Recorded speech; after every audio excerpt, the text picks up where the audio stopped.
I'm doing it. Hello, everyone. Just bear with me. I'm just going to share my screen. Just kind of getting used to doing this without Kathy. Hello, I'm here. I'm just Good morning, good muting myself. afternoon. So today we're going to talk about stress. Today's segment is going to be about that, and this week's going to be focused on that. So to get started, I thought I would show you guys the first 10 minutes of a video that I think will really kind of move you and kind of really make you understand sometimes how much stress we emit unnecessarily by taking care of others. Not that we shouldn't, but sometimes you have to take care of yourself first and say no to certain situations just to kind of alleviate some unnecessary stress in life. And so I'm going to play this video. It's from my professor from my school.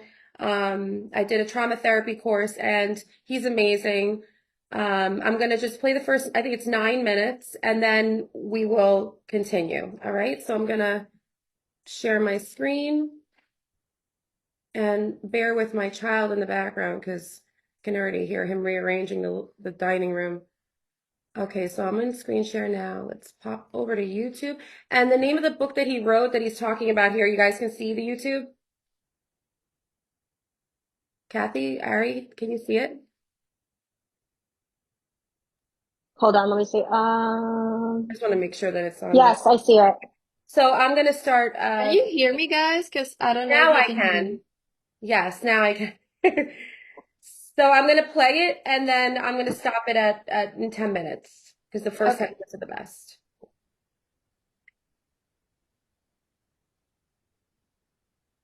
The book and this talk is based on my work as a family physician, which I did for 20 years. And 7 of those years, I was also medical coordinator of the palliative care unit at Vancouver Hospital, looking after terminally ill people dying of cancer, neurological diseases, and so on. And what I found in all those years, learned all those years, what I had not been taught in medical school, is that who gets sick and who doesn't is not accidental. That although we tend to think on cancer and multiple sclerosis, which I mentioned last night, or rheumatoid arthritis, or chronic asthma, psoriasis, eczema, colitis, Crohn's disease, any number of chronic illnesses are somehow random events that unfortunately and mysteriously strike a person. And occasionally we think that we can explain the cause by the life style of the individual, like smoking, of course, and its connection to lung cancer. But other than that, we think that these diseases are either mysterious and unexplainable misfortunes, or they are caused by people's genes. And what I found that quite on the contrary, that who got sick and who didn't wasn't random, and that there were certain identifiable patterns, certain personality traits and behavior, ways of behaving that people unwittingly, without knowing it, unintentionally, but they brought the disease on themselves. And that wasn't their fault. They didn't know what they were doing, as you will see. But since we're talking about caregivers, and let me tell you one little fact that, and since the book was published, which is about 10 years ago now, I think, or 9 years ago, there's been so much more evidence tending in the same direction. One bit of evidence about caregivers is that there's a structure at the end of our DNA, our chromosomes. Chromosomes is the strands where our DNA is located in our cells, in the nucleus of our cells. And these strands of chromosomes have at the end a structure called a telomere. A telomere is like the glue at the end of my shoelace to keep the strands from fraying, to keep it together. When we're born, our telomeres are a certain length. And as we get older, gradually, they shorten as we age. And until at the end of our life, they become unraveled, at which point so do we. Now, they looked at but it's a mark of aging, in other words. Now, they looked at the telomeres of mothers looking after chronically ill children. And they found that these women in their 30s and their 40s, their telomeres were 10 years shorter than their chronological age would have predicted. In other words, the chronic stress of caregiving aged them by 10 years. Hiya, Hira. We're just Now, watching this video about stress. that doesn't mean, of course, that we shouldn't care for children or for other people that require our support. But it does mean that how we give care and what kind of support we get makes a huge difference to our health. And that's what my topic is about this morning.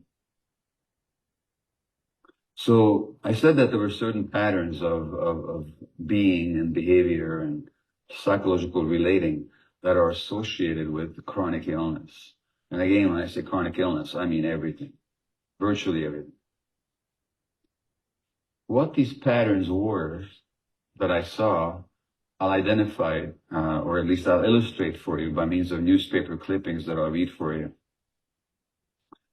As I give this talk, by the way, my advice is that you relate it to yourself. That don't just see it as an academic exercise or as a storytelling, but just see to what extent you recognize these patterns in yourself. So the first clipping here is by a woman who writes the article herself. These are all from the Globe and Mail. And she's diagnosed with breast cancer. Her name is Donna.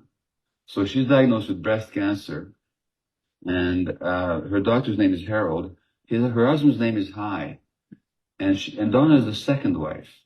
The first wife died of breast cancer. Now Donna, the second wife, is diagnosed with it. And so Donna writes, Harold tells me that the lump is small and most assuredly not in my lymph nodes, unlike that of Hai's first wife, whose cancer had spread everywhere by the time they found it. You're not going to die, he reassures me. But I'm worried about Hai, I say. I won't have the strength to support him. And what do you notice? Her first and automatic thought is, how can I support my husband emotionally as I'm dealing with a potentially fatal illness? So this compulsive and automatic concern for the needs of others while ignoring your own is a major risk factor for chronic illness. The other clippings I will read you are obituaries, all from the Globe and Mail. Obituaries are fascinating because they tell us not only about the person who died, but also about what we as a society value in other people. And often what we value in other people is exactly what kills them in the first place. You heard the expression, the good die young? They do. And there's reasons for it. A lot of you are heaving a sigh of relief. Okay, I don't have to worry about myself then, you're saying so. But listen to these obituaries. This one is a doctor who died at age 55. And I'm talking here about people who died before their time. This guy dies at age 55 in Toronto of cancer. The obituary says, and this is written as if it was a good thing. Never for a day did he contemplate giving up the work he so loved at Toronto's Sick Children's Hospital. He carried on with his duties toward his year-long battle with cancer, stopping only a few days before he died. Now, think about that one. If you're diagnosed with cancer, or if a friend of yours was diagnosed with cancer, would you say to him and her, hey buddy, here's what you do. Go back to work tomorrow. And all the time that you're getting chemotherapy and radiation and whatever else you're going through, just work every day until you die. So this compulsive and rigid identification with duty, role, and responsibility rather than the needs of the self is a major risk factor for illness. The next obituary is written by a husband about his wife, Naomi, who died at age 55 also of cancer. And he writes, in her entire life, she never got into a fight with anyone. The word she could say was fui, or something else along those lines. She had no ego. She just blended in with the environment in an unassuming manner. Now, the suppression of, in other words, she never got angry with anybody. The suppression, the repression of healthy anger is a major risk factor for illness. It actually suppresses the immune system for reasons I will tell you later. So there's basically 3 ways of dealing with anger. One is to repress it, like this woman did. So these are the people that are always nice. You know, they're always nice. I worry about really nice people.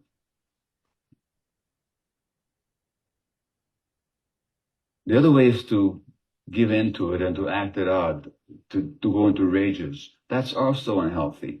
The repression of anger leads to autoimmune disease and cancer. When you're raging all the time, that increases your risk of heart disease and strokes. So in the aftermath, the studies have shown that in the aftermath of a rage episode, your risk of a heart attack doubles for the next 2 hours. Then there's the healthy expression of anger, or the healthy processing of anger, which most of us don't know how to do. We either do the one or we do the other.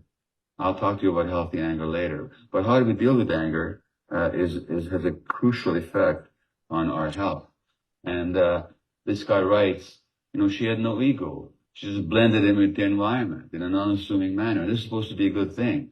Now, my wife's name is Ray, and she's an artist, and it's one of her paintings that provided the detail here on the cover and the color scheme for the cover for this book. And sometimes I say to Ray, we've been married 42 years. I know, well, why can't you blend in with the environment in an unassuming manner?